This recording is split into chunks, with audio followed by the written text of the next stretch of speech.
afternoon, everyone. Today we have one of our B1 students giving his presentation, and we are really eager to know what he's going to talk about. Without any further ado, here he is. Good afternoon, everyone. My name is Antony Faican, and I'm ILC student, and this is my B1 presentation. In this presentation, I'm going to talk about the sleep cycle. When we ask a lot of people about the sleep or how work that sleep cycle, maybe the people says just when we do the activities, we work during the day, and when it's the night, just lie on the bed and we sleep. And this is not it's not simple. And the sleep cycle have 5 stages. Okay, so in these stages you could think, okay, so the 5 stages during all the night. No, the 5 stages or all the sleep cycle takes 19 to 110 minutes. So, for example, if you sleep 8 hours, you could have 4 or 6 sleep cycles. So, depends how much time you sleep.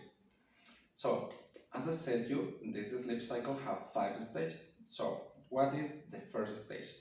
The first stage is knowing how the transition stage. And this stage takes the first 10 minutes to the sleep or the sleep cycle.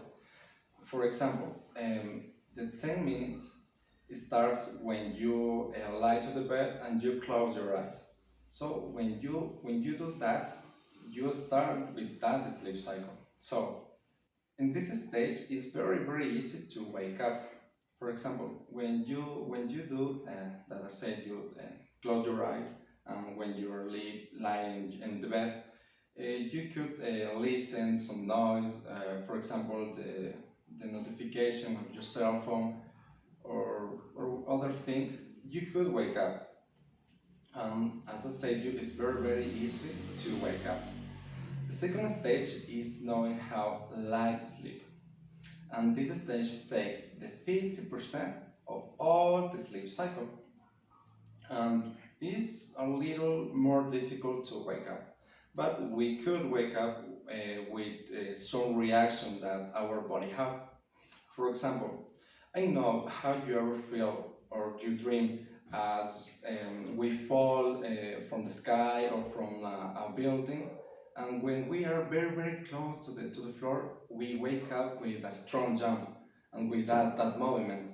So when that happens, you are in the second stage or on the light sleep, the second stage. The third stage is called the deep relaxation, and this is very short.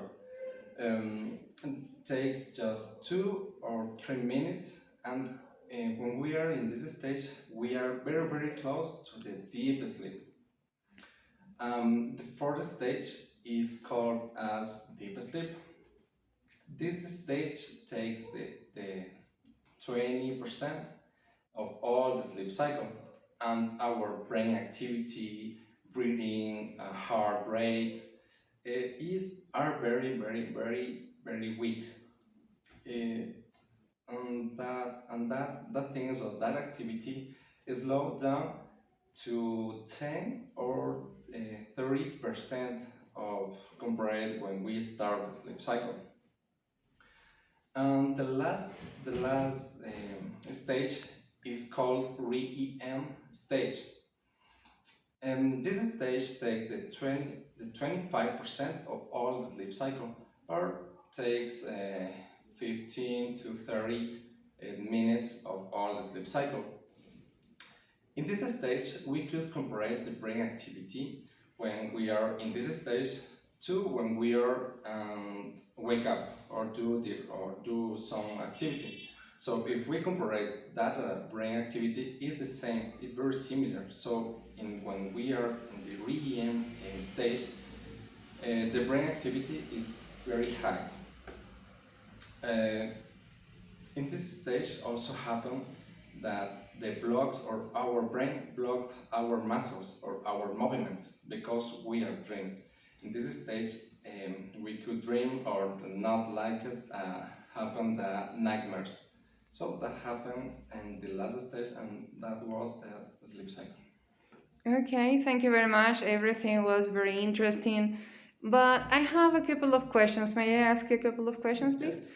Yes. For example, at the end of your presentation, you mentioned something about the brain blocking the muscles or the body. What happens if the brain doesn't block our muscles?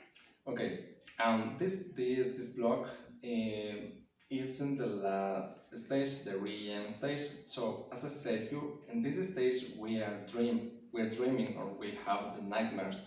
So if the body don't block the muscles, we could repeat the same movement that we have in the dream. For example, if we are walking in the dream, we could walk when or our body walk, but that happened or that is the reason why the brain blocks our body or our movements. Okay. Also, you mentioned that we have 5 stages during sleep and so on. What is the importance of this cycle? Um, it's very important to complete the sleep cycle. I know that is something that we choose. For example, I can see I want to sleep for 4 stages.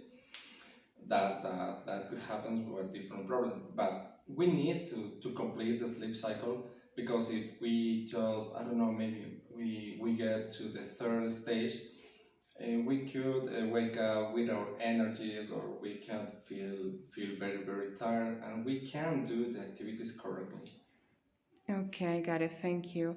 And one last question, because, for example, I guess everybody dreams, children, adult, teenagers, babies, but do we need the same amount of sleep, or is it the same for everybody, for babies or adults, the dreaming and sleeping stuff? The sleep cycle is the same for all the people, babies, kids, teenagers, adults. It's the same, but is the amount of the sleep cycle are different, because the babies need to sleep when they are behind the 0 to 3 years. They need to sleep 10, no, sorry, 13 or more hours per day. They need to sleep this amount of time, so they have a more sleep cycle. When the kids are behind the 3 to 6 years, they need to sleep behind 10 to 12 hours per day. When they are teenagers, so when they are behind the 12 to 18 years, they need to sleep behind 8 to 10 hours per day. And when we are adults, we need to sleep 7 or more hours. So this sleep cycle just depends the amount of the sleep cycle that we have. Okay, well, thank you very much. It was all very interesting. Excellent job. Okay, goodbye. See you, Okay, Anthony. thank you.